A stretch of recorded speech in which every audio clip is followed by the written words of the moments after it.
ஓம் நமசிவாய. 64 சிவரூபங்களின் பகவான் சிவனின் 20வது தெய்வீக ரூபம் ஸ்ரீ கௌரிவர பிரதானமூர்த்தி.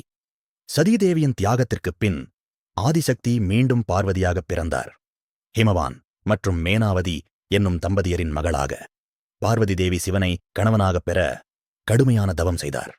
மலை, காடு, குளிர், வெப்பம் எல்லாவற்றையும் தாங்கி ஒரே தியானத்தில் பரமேஸ்வரனை நினைத்தார். அந்த தவத்தின் மகிமையால் சிவன் திரும்பி வந்து, நீயே என் சக்தி, நீயே என் பாதி என்று அருளி பார்வதிக்கு கணவனாக வரமளித்தார். இந்த ரூபம் குறிக்கும் தத்வம், தூய பக்தி, தவம், தெய்வீக ஐக்கியமாகிறது.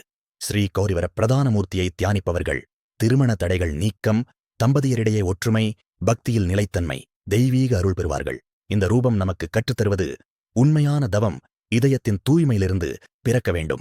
இந்த வரப்பிரதானத்திற்குப் பின் அடுத்த நிலையில் தெய்வீக திருமணத்தின் அழகிய தரிசனமாக சிவன் வெளிப்படுகிறார். 21வது ரூபம் ஸ்ரீ கல்யாண சுந்தரமூர்த்தி, சிவபார்வதி திருமண ரூபம். அதை நாளை அறிந்து கொள்வோம். இந்த சிவ தத்வ பயணத்தில் உங்களுடன் இணைவதற்கு சனாதன மார்க்கம் பக்கத்தை பின்தொடருங்கள். ஓம் நம சிவாய.